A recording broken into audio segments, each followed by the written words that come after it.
እዚያ ወራት መጥምቁ ዮሐንስ መንግሥተ ሰማያት ቀርባለችና ንስሐ ግቡ ብሎ በይሁዳ ምድረ በዳ እየሰበከ መጣ። በነቢዩ በኢሳይያስ የጌታን መንገድ አዘጋጁ ጠርጊያውንም አቅኑ እያለ በምድረ በዳ የሚጮህ ሰው ድምፅ የተባለለት ይህ ነውና። ራሱም ዮሐንስ የግመል ጠጉር ልብስ ነበረው፣ በወገቡም ጠፈር ይታጠቅ ነበረ። ምግቡም አንበጣና የበረሃ ማር ነበረ። ያን ጊዜ ኢየሩሳሌም፣ ይሁዳም ሁሉ ዮርዳኖስም ዙሪያ ያለ አገር ሁሉ ወደ እርሱ ይወጡ ነበረ። ኃጢአታቸውንም እየተናዘዙ በዮርዳኖስ ወንዝ ከእርሱ ይጠመቁ ነበረ። ዳሩ ግን ከፈሪሳውያንና ከሰዱቃውያንም ብዙዎች ወደ ጥምቀቱ ሲመጡ ባየ ጊዜ እንዲህ አላቸው፣ እናንተ የእፉኝት ልጆች ከሚመጣው ቁጣ እንድትሸሹ ማን አመለከታችሁ? እንግዲህ ለንስሐ የሚገባ ፍሬ አድርጉ። በልባችሁም አብርሃም አባት አለን እንደምትሉ አይምሰላችሁ።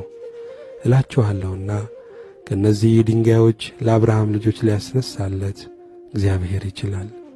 አሁንስ ምሳር በዛፎች ስር ተቀምጧል። እንግዲህ መልካም ፍሬ የማያደርግ ዛፍ ሁሉ ይቈረጣል፣ ወደ እሳትም ይጣላል። እኔስ ለንስሐ በውኃ አጠምቃችኋለሁ። ጫማውን እሸከም ዘንድ ከማይገባኝ ከእኔ በኋላ የሚመጣው ግን ከእኔ ይልቅ ይበረታል። እርሱ በመንፈስ ቅዱስ በእሳትም ያጠምቃችኋል።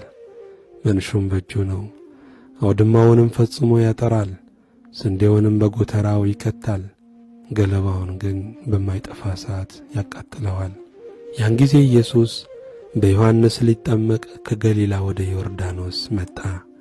ዮሐንስ ግን እኔ በአንተ ልጠመቅ ያስፈልገኛል፣ አንተ ወደ እኔ ትመጣለህን ብሎ ይከለክለው ነበር። ኢየሱስም መልሶ አሁንስ ፍቀድልኝ፣ እንዲህ ጽድቅን ሁሉ መፈጸም ይገባናልና አለው። ያን ጊዜ ፈቀደለት። ኢየሱስም ከተጠመቀ በኋላ ወዲያው ከውኃ ወጣ።